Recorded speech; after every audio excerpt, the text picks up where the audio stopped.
She jabbed a long finger toward the young woman standing opposite her. "You think because you pay rent, you can challenge me?" The young woman across from her didn't blink, didn't shift her weight, didn't lower her eyes. And that stillness, that quiet refusal, was the first crack in the foundation of the woman people called Iron Mama of Shomolu. What Mrs. Ronke didn't know was that she had just picked a fight with the one tenant who had patience and a plan.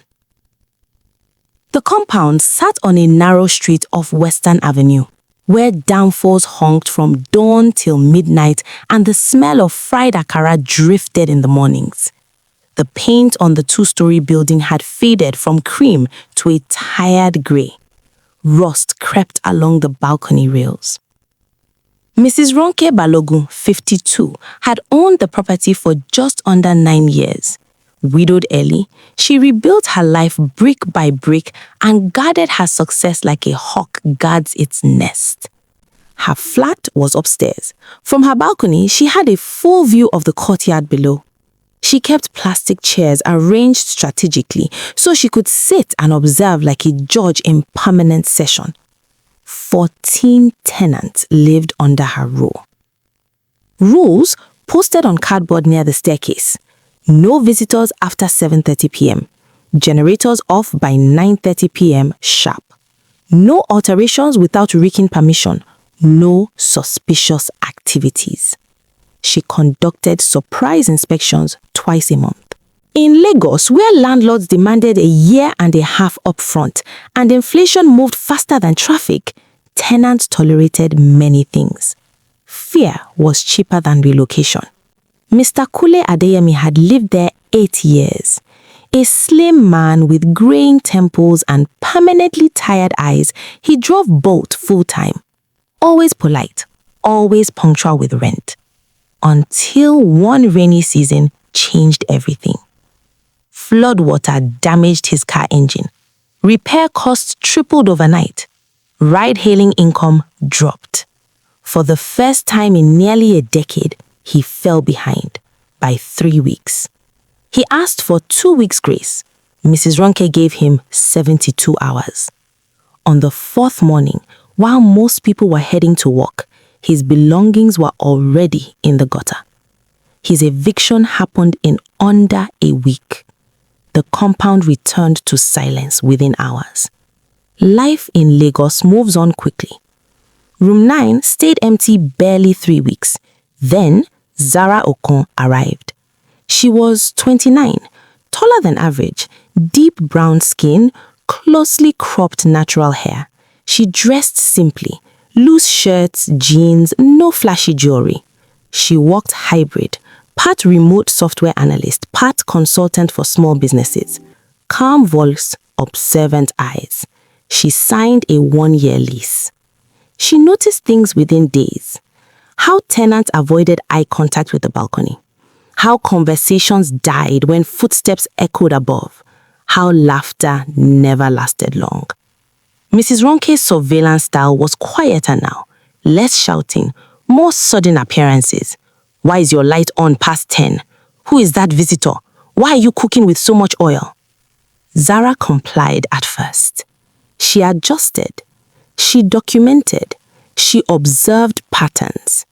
The soup incident happened 3 months after she moved in. By then, she understood the rhythm of the compound. It was a Sunday afternoon this time, just after heavy rainfall. The air was damp, the corridor still wet. Zara was preparing oha soup. The scent rose warmly through the hallway. A knock, then the metallic scrape of the spare key. Mrs. Ronke entered without waiting. You think this is your father's house? The confrontation was quieter, colder. Zara didn't raise her voice. I am cooking food, ma. You are disrespectful. I am within my rights. No shouting match, just tension stretched thin like wire. That was the day the invisible line was crossed. The rent increase announcement came 5 months later during the annual renewal period, from 650,000 to 1.15 million naira. Not sudden, but steep. This time around, instead of shock, there was resignation in the air. Until Zara stood up. She had spent weeks researching tenancy law, consulted quietly with a legal aid group, saved copies of every payment receipt. When Mrs. Ronke dismissed her objections, Zara didn't argue long. She waited. The eviction attempt came 2 days after her lease officially renewed, making it legally binding. Area boys arrived mid-morning. Police presence was minimal. Just one officer answered Zara's call after her complaint at the station, and many of the officers seemed familiar with Mrs. Ronke. Zara's belongings were placed outside for nearly 2 hours before she returned from work to see them. She didn't cry, she didn't shout, she simply began recording. And then she did something no one expected. She filed a lawsuit for illegal eviction, harassment, intimidation, emotional distress. 120 million naira in damages. The story spread through Shomolu like wildfire. A tenant suing a landlord? Impossible. But it was happening. At the Lagos High Court, years of hidden stories surfaced. Former tenant testified, unlawful rent hikes exposed, no maintenance records, no eviction notices. The case moved fast because the evidence was airtight. In court, Mrs. Ronke appeared smaller somehow. Her sharpness dulled under scrutiny. When asked why she imposed such restrictions, she said, "It's my house. I can do what I want."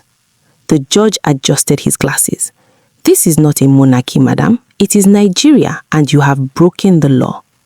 The judgment: 20 million naira in damages, mandatory refund of unlawful rent increases, temporary suspension from property management, supervised transition of ownership. Mrs. Ronke sold the compound within 2 months to settle debts. Nearly a year after the first confrontation in the courtyard, the building felt different. Fresh paint, repaired railings, notice board removed. Music drifted openly. Children played in the evenings. Visitors stayed past 8 without fear. Mr. Kunle returned, reinstated and compensated. The new landlord was firm but fair. One evening, Papa Bode, another tenant, sat beside Zara. "They call you lioness now," he said. Zara smiled softly. "I'm not a lioness. I just refuse to be prey." He wiped his eyes. "For years we were afraid." Fear is a landlord too, and sometimes you must evict that one first. There is a saying, oppression burns loudly, justice burns steadily. One consumes, the other endures. Mrs. Ronke learned what happens when power forgets compassion, and Zara proved something simple. One person standing firm can shift an entire community. If this story moved you, subscribe for more powerful African storytelling. Where are you watching from? And have you ever stood up to injustice, even when you stood alone? Until next time, may your rent be fair, your roof secure, and your courage louder than fear.